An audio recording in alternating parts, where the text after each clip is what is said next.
حفصہ نے کہا کہ میں نے رسول کریم صلی اللہ علیہ وسلم سے آپ کا خواب بیان کیا تھا، تو اس خواب کو سن کر رسول کریم صلی اللہ علیہ وسلم نے فرمایا کہ نعم الرجل عبداللہ ابن عمر. دو جملے فرمائے.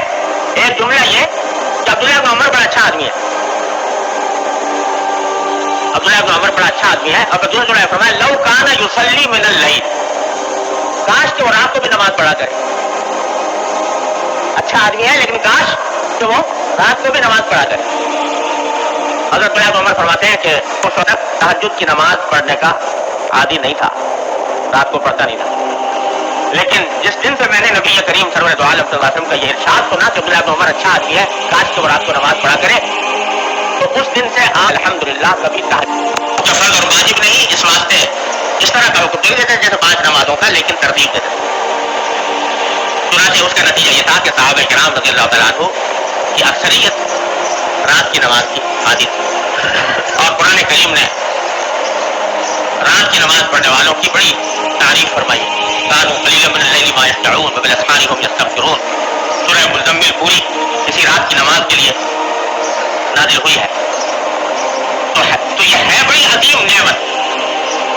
اور جو شخص اللہ تبارک و تعالیٰ کے راستے پر چلنا چاہتا ہو، اپنی اصلاح چاہتا ہو، اس کے لیے یہ یوں سمجھو کہ تقریباً ضروری جیسے اعمال میں سے ہے کہ رات کی نماز کا کچھ حصہ وہ پائے، کم از کم اس کا عادی بنے.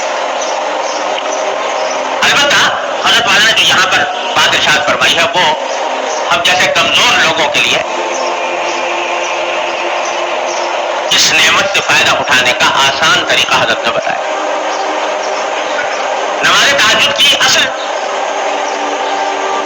وقت ہے آخر شب، آخری رات کا جو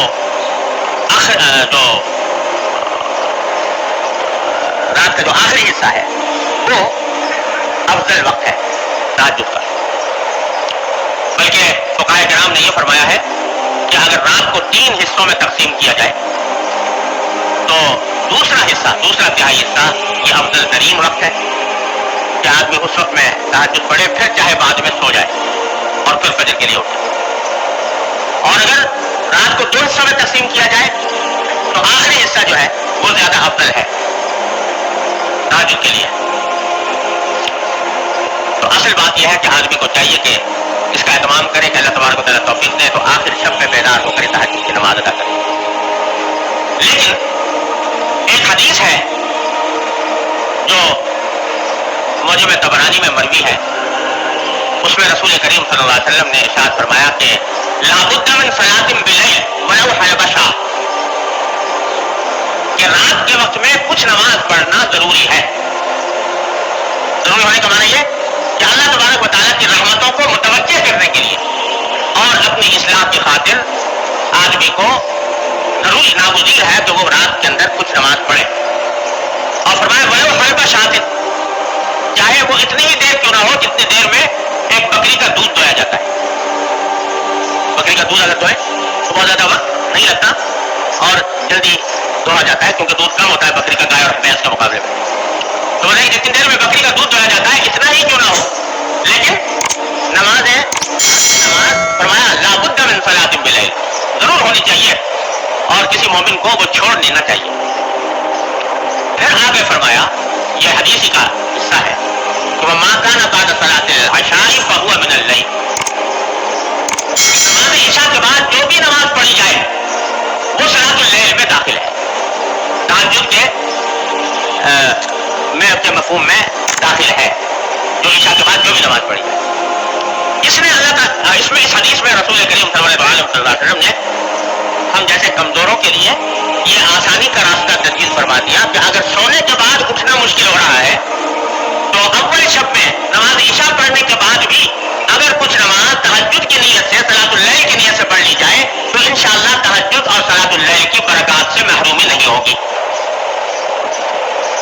اس لیے بزرگ فرماتے ہیں کہ آدمی کو کوشش تو پوری یہ کرنی چاہیے کہ آخر شب میں اٹھ جائے، لیکن اگر اس کی عادت نہیں پڑی یا کوئی عارض درپیش ہے تو نماز عشاء کے بعد اور وتر سے پہلے اور عشاء کے بعد کچھ رکعتیں پڑھنے کا معمول بنا لے بنیت تہجد بنیت صلاۃ اللیل. وہ تو روزانہ پابندی سے پڑھے، ساتھ ہی کوشش کرتے رہے کہ آخر شب میں بھی آنکھ کھل جائے، اور آخر شب میں آنکھ کھل جائے تو پھر اس وقت میں جتنی توفیق ہو اس وقت میں پڑھ لے. اور اگر فرض کرو آنکھ نہ کھلی تو کم از کم عشاء اور وتر کے درمیان جو نماز پڑھی ہے وہ صلاۃ اللیل تہجد کے حکم میں انشاءاللہ لکھی جائے گی، اور تہجد اور صلاۃ اللیل کی برکات سے مکمل محرومی نہیں ہوگی. تو یہ کام تو بھائی ہر مومن کو کرنا ہی چاہیے کہ عشاء اور وتر کے درمیان کچھ رکعتیں پڑھ لے تہجد کی نیت، 4 پڑھ لے، 6 پڑھ لے، 8 پڑھ لے، جتنی توفیق ہو اتنی پڑھ لے. اور پھر کوشش ساتھ میں یہ بھی ہے، لیکن اس کا مطلب یہ نہیں ہے کہ اس پر اکتفا کر کے بیٹھ جائے، بلکہ اپنی یہ کوشش جاری رکھے کہ آخر شب میں بھی میں اٹھوں، اور جب اٹھ جائے تو اس وقت کی نماز بھی ادا کرے. اور جیسے میں نے عرض کیا کہ یوں تو نماز تہجد کے لیے کوئی خاص تعداد اس طرح کی مقرر نہیں ہے کہ بھائی اتنی ہی پڑھنی ہے، ضرور جتنے بھی موقع مل جائے، 2 پڑھ لے، 4 پڑھ لے، 6 پڑھ لے، 8 پڑھ لے، 10 پڑھ لے، 12 پڑھ لے، سب جائز ہے. اور اس میں سے کچھ اول شب میں پڑھ لے، کچھ آخر شب میں پڑھ لے، یہ بھی جائز ہے. اور البتہ وتر کا حکم یہ ہے کہ اگر آخر شب میں اٹھنے کا پکا یقین ہو تب تو وتر آخر شب میں پڑھنے چاہیے، اور اگر پکا یقین نہیں ہے، پتہ نہیں کہ میری آنکھ کھلے گی کہ نہیں کھلے گی، تو پھر وہ وتر اول رات ہی میں پڑھ لینے چاہیے. پھر اگر فرض کرو آنکھ کھل گئی تو دوبارہ وتر دہرانے کی ضرورت نہیں، صرف تہجد کی نماز پڑھ لیں یہ بھی کافی.